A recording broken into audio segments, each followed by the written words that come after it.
हरियाणा के पंचकुला में एक ही परिवार के 7 लोगों की सामूहिक आत्महत्या के मामले में अब एक नया खुलासा हुआ है।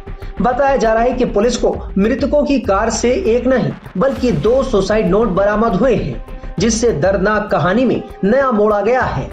एक सुसाइड नोट कार की डैशबोर्ड से और दूसरा एक बैग में रखी डायरी के अंदर से मिला है। वैसे शुरुआती जांच में सामने आया है कि ये घटना आर्थिक बदहाली, भारी कर्ज और मानसिक तनाव का नतीजा था। नोट में परिवार के मुखिया प्रवीण मित्तल ने अपनी असफलताओं और आर्थिक संकट को आत्महत्या की मुख्य वजह बताया है। उन्होंने लिखा है कि करोड़ों के खर्च में डूबने के बाद उन्हें कोई सहारा नहीं मिला, न ही बैंकों से राहत, न ही रिश्तेदारों से मदद। अब जीवन से लड़ने की ताकत नहीं रही। पुलिस अब ये जांच कर रही है कि दोनों सुसाइड नोट किसने लिखे। क्या दोनों सुसाइड नोट एक ही शख्स ने लिखे या इसमें किसी और ने भूमिका निभाई। हैंडराइटिंग और भाषा की तुलना के लिए फॉरेंसिक टीम को साक्ष्य सौंप दिए गए हैं। पंचकुला के सेक्टर 27 में दिल दहलाने वाली घटना सामने आई है, जहां एक ही परिवार के 7 लोगों ने जहर खाकर आत्महत्या कर ली है। इस वक्त मैं पंचकुला के सेक्टर 27 में ही हूं, जहां पर एक गाड़ी से देर रात 7 शव बरामद हुए हैं और जिस जगह से शव बरामद हुए उसी जगह पर हम इस वक्त मौजूद हैं। यहीं पर जो गाड़ी है वो बताया जा रहा है कि खड़ी थी और उसमें से जो 7 लोग हैं, जो डेड बॉडीज हैं, वो रिकवर हुई हैं। और यहाँ कुछ जो लोग मौजूद थे वो मेरे साथ हैं। पुनीत राणा है जो यहीं पर रहते हैं और वो उनसे जानते हैं कि किस तरीके से ये घटना हुई है। और बताया जा रहा है कि जब जो मृतक है, जो मुखिया है परिवार का, वो जीवित था, तब जो पुनीत है उनके पास गए थे। तो पुनीत भाई बताइए कि किस तरीके से घटना हुई थी और क्या तब कोई जिंदा था जब आप उस गाड़ी तक पहुंचे थे। जो ड्राइवर सीट पे बैठे थे वो जिंदा थे, बाकी तो सारे मर गए थे। मतलब लग रहा था क्योंकि मैंने उनको हिला के देखा, कोई नहीं हिल रहा था। तो उन्होंने एक दूसरे के ऊपर उल्टी करी हुई थी। तो मुझे तो उन्होंने ये कहा कि हम होटल ढूंढ रहे थे, मैं होटल मिला नहीं है, हम गाड़ी में ही सो रहे हैं। तो मैं जाने लगा, फिर मुझे शक हुआ। मैंने कहा, मैंने दोबारा दरवाजा खोल के लाइट जला के देखी, फोन की टॉर्च जला के देखी, तो उन्होंने वॉमिटिंग करी हुई थी। मैंने बच्चे को हिलाया, बच्चा हिला नहीं, जोर जोर के हिलाया, मैंने सिर भी हिलाया, नहीं हिला। मैंने पीछे वाले सीट पे देखा, सारे एक दूसरे के ऊपर गिरे हुए थे, सबने उल्टी करी हुई थी। मैंने कहा जी आप नीचे आ जाओ। मैंने उनको नीचे बुला लिया, चाबी उनसे ले ली मैंने, और वो गाड़ी से उतरते टाइम पानी पी रहे थे। तो पानी पीते पीते हमारे घर के आगे बैठ गए। तो हमने उनको और पानी पिलाया कि चलो कोई बात नहीं, ठीक हो जाओ आप। तो वो कह रहे मैं 5 मिनट मरने वाला हूँ कहते।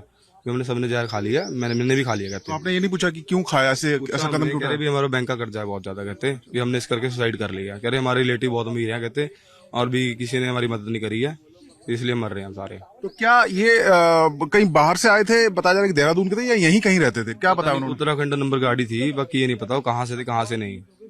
कह रहे कि उत्तराखंड नंबर की गाड़ी थी और वो यहाँ कथा सुनने आया था, ऐसा कुछ जिक्र किया? बोला तो उन्होंने ऐसी है कि हमें कथा सुनने आए थे और भी वहाँ पे हमें होटल नहीं मिला, तब हम यहाँ रुक रहे हैं।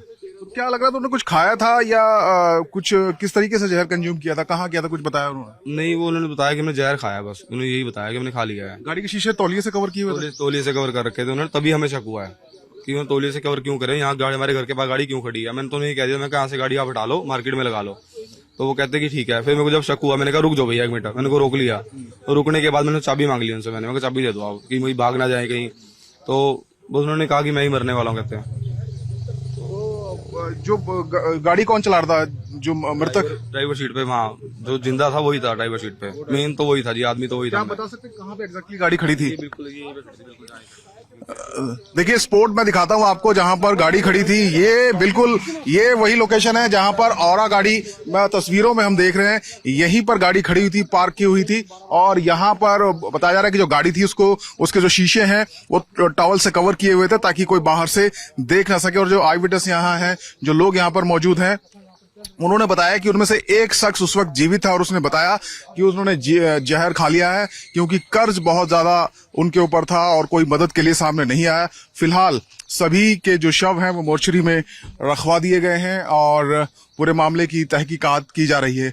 कब आए थे लोग, कहां से आए थे, इसकी जानकारी अभी, हालांकि जो शुरुआती जानकारी वो ये कि देहरादून के रहने वाले हैं और यहाँ जो कथावाचक हैं बाबा बागेश्वर धीरेन्द्र शास्त्री, उनके कथा का आयोजन चल रहा है, वहां पर वो आए थे और यहां से लौटते वक्त उन्होंने जहर खाकर गाड़ी में आत्महत्या कर ली।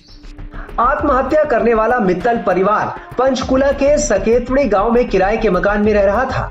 ये परिवार कुछ दिन पहले ही इस मकान में रहने के लिए आया था। घटना वाले दिन सुबह प्रवीण मित्तल ने मकान मालिक को किसी काम से फोन भी किया था। परवीन मित्तल और उसका जो परिवार है वो अब इस दुनिया में नहीं है और सुसाइड नोट से प्रथम दृष्टया पुलिस को ऐसी जानकारी मिली है कि कर्ज के बोझ के नीचे दबकर उसे तंग आकर पूरे परिवार ने सामूहिक आत्महत्या कर ली है। और जो घर है वो यहीं पर वो रहते थे और जानकारी मिली है कि महज 25 दिन पहले ही परवीन मित्तल यहाँ पर अपने परिवार के साथ रहने आया था। लगातार वो अपनी लोकेशन बदल रहा था क्योंकि पिछले कई सालों से उस पर कर्ज था और 2015 से ही कर्ज का बोझ है वो लगातार बढ़ रहा था। बताया जा रहा है कि करीब 20 करोड़ रुपए का कर्ज परवीन मित्तल के घर पर था। इससे पहले वो खरड़ में रहता था, उससे पहले पंचकुला के पिंजौर इलाके में जहाँ उसके इन लॉज रहते हैं वहां पर रहता था और 5-6 साल पहले वो सब कुछ छोड़कर अचानक देहरादून चला गया था। लेकिन अब उसका जो नया ठिकाना है वो यहीं पर था, यही घर है जहां परवीन मित्तल अपने पूरे परिवार के साथ रहता था। आप देखिए अब कोई यहाँ पर नहीं है, अंदर से लॉक है, आप देख सकते हैं यहाँ पर बाहर जाली है लेकिन अंदर पूरे तरीके से लॉक लगा हुआ है। और आप देखिए ये एक घर है, ये पंचकुला का एमडीसी के पास सेक्रेटरी इलाका है। आप मकान मालिक हैं भाई साहब? क्या शुभ नाम आपका? मनीष भाई, ये बताइए कि जो परवीन है वो क्या यहीं रहते थे? हाँ जी यहीं रहते थे। कब से रह रहे हैं और क्या कोई बातचीत हुई? 25-26 दिन हुए हैं अभी यार, इसी महीने आए थे वो रेंट पे। तो मैंने भी आज सुबह न्यूज़ में वाइफ बता रही थी कि ऐसे ऐसे बात है। बड़ा शॉकिंग है मेरे लिए भी क्योंकि यहाँ पे फैमिली के साथ रहते थे, 7 लोग थे। मम्मी पापा थे परवीन जी के, वाइफ थी और 3 बच्चे थे। चंडीगढ़ बच्चे स्कूल पढ़ते थे आई होप। और मेरे पास जब आए वो पिंजौर से शिफ्ट होके यहाँ आए थे। तो अब मैंने पूछा भी पिंजौर से आप यहाँ क्यों रहना चाहते हो? तो ही सेड कि मेरे बच्चे चंडीगढ़ पढ़ते हैं, वो मेरे को दूर पड़ता है तो यहाँ से थोड़ा कन्वीनियंट हो जाएगा। तो दैट्स व्हाई। कितना किराया था और क्या पूरा पोर्शन उनके पास था? ये 2 कमरे थे उनके पास। ये सामने वाले 2 कमरे थे। कितना किराया? 8,000। तो लगा आपको कभी बातों से कि वो इतना डिप्रेस्ड है या कुछ तंग चल रहे हैं? नहीं, मैं जैसे आपको बताया मैं बड़ा शौक में था जब मेरे को ये पता लगा ऐसा कुछ हो गया है। उनसे बात करने का तरीका, वो जब जैसे बात करते थे प्यार से बात करते थे। फैमिली भी उनकी जो थी सुबह शाम मॉर्निंग वॉक इवनिंग वॉक करते थे, बच्चे भी घूमते थे पार्क में, सामने पार्क है ये। तो कभी बात करने से या उनके बिहेवियर से कभी ऐसा लगा नहीं कि इतने डिप्रेस्ड थे वो। कब गए होंगे आपको की जानकारी है क्योंकि यहाँ ताला लगा हुआ है? हाँ, वो कल सुबह मेरे को उनका फ़ोन आया कि भैया हम बच्चों की छुट्टियां पड़ गई हैं तो हम गांव में जा रहे हैं, 3 दिन के बाद हम आएंगे। और 3 दिन में एक्चुअली यहाँ पानी की थोड़ी सी समस्या है तो वो कह रहे कि पानी भर लेना, अंडर टैंक है, अगर पानी भर लेना। तो लास्ट बात आपकी कल हुई है? कल सुबह हुई है। कल सुबह हुई है। कोई बताया उन्होंने कि कर्ज का बोझ है या मैं परेशान चल रहा हूँ, ऐसी कोई बात कभी नहीं? नहीं, मतलब मैं बता रहा हूँ जैसे सुबह शाम कई बार मेरे को मिलते भी थे ऑफिस में, जैसे ऑफिस जाता था या ऑफिस से आते हुए गुड मॉर्निंग गुड इवनिंग उन्होंने मेरे को विश करना, प्यार से बात करते थे। कभी मेरे को रियलाइज भी नहीं हुआ कि इतना डिप्रेस चल रहे हैं। क्या काम क्या करते थे, कुछ बताया आपको कि वो क्या करते? मेरे को उन्होंने ये बताया था कि मेरा टैक्सी का काम है। ठीक है, तो ये 2 कमरे हैं, मनीष हमें बता रहे हैं जो मकान मालिक हैं कि अभी 25 दिन पहले यहाँ पर रहने आए थे। उनकी बातों से कभी उनको नहीं लगा कि कहीं वो परेशान या तंग चल रहे हैं। लेकिन अब जो नया ठिकाना है परवीन मित्तल का वो यही था, इन्हीं 2 कमरों में वो रेंट पर रहते थे। हाल ही में यहाँ पर आए थे, ताला बंद है। कल सुबह बात हुई थी जो मकान मालिक है मनीष उनके साथ, लेकिन उसके बाद कोई संपर्क नहीं हुआ। और अब परवीन मित्तल और उनका जो पूरा परिवार है वो इस दुनिया में नहीं है। स्कूटी उन्हीं की है। ये देखिए एक व्हीकल यहाँ पर खड़ा हुआ है, देखिए ये भी उत्तराखंड का है क्योंकि वो काफी समय कई साल तक उत्तराखंड देहरादून में रहे। तो यहाँ पर एक 2 व्हीलर स्कूटी है, वो भी परवीन मित्तल की है। कुछ कपड़े हैं यहाँ पर, ये सब जो सामान है वो उन्हीं का है। घर के अंदर हम नहीं दिखा सकते क्योंकि लॉक है, कुछ अंदर जाना संभव नहीं है। तो कुछ जो सामान है उनसे जुड़ा हुआ वो यहाँ पर रखा हुआ है। तो आप देख सकते हैं परवीन मित्तल के घर तक हम पहुंचे हैं। लगातार परवीन मित्तल अपनी जगह बदल रहे थे, लोकेशन बदल रहे थे। परिजन और पुलिस ने यही कहा है कि कर्ज का जो बोझ है वही मुख्य कारण फिलहाल लगता है।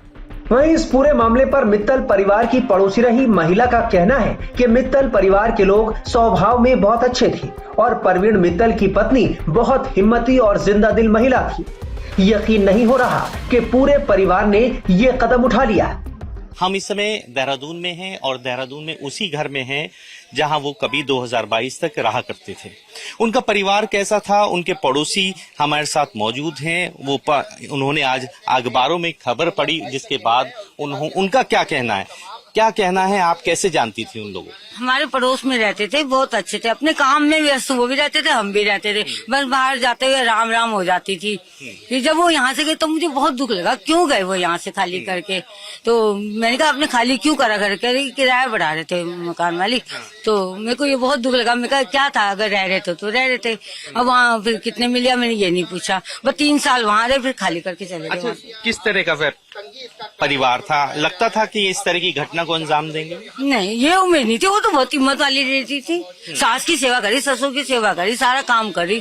ऐसी कमजोर औरत नहीं थी। हम तो फिर भी कमजोर हैं, वो तो कमजोर नहीं थी। अच्छा, परिवार में और कौन कौन लोग थे? बच्चे कैसे थे उनके? बच्चे ठीक थे, बच्चे खेलते थे आपस में, हमारे बच्चे भी खेलते थे। हाँ। और अच्छे बच्चे थे। और परिवार वैसे वो बच्चों को छोड़ती नहीं थी, ऐसे नहीं छोड़ती थी, पर हमारे बच्चों के साथ में खेल लेते जो थे। प्रवीण जी थे उनका कैसा नेचर था, क्या काम था उसका? ठीक था, एनजीओ का काम था उनका। अच्छा। हाँ, एनजीओ में थे, पड़ोस के बच्चों को भी एनजीओ में कराया, अपने बच्चों को भी एनजीओ में कराया। आज इस घटना को आपको कैसे पता चला, इस घटना के बारे आप में? लोग आए तभी पता चला मुझे, मेरे को नहीं पता। मैं तो मोदी नगर जा रही थी, रात 12 बजे पहुंची।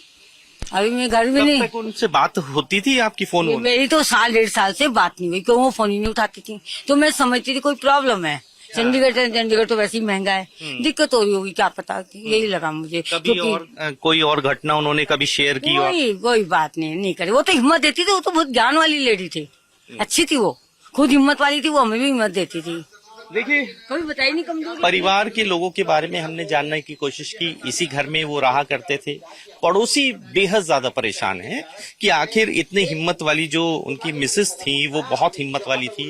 वो लोगों को यहाँ पे बताया करती थी कि इस तरह से करो, डांस की क्लासेस चलाती थी, तमाम एक्टिविटीज में वो इन्वॉल्व रहती थी। और उसके बाद जो आज ये घटना सुनने में आई है, उसके बाद सभी आश्चर्यचकित हैं कि आखिर इस घटना को क्यों अंजाम दिया गया। आखिर ये भी एक बड़ा विषय है कि आखिर फाइनेंस या बैंक के किस कर्ज में वो डूबे हुए थे, जिसके चलते उन्होंने इतना बड़ा कदम उठाया।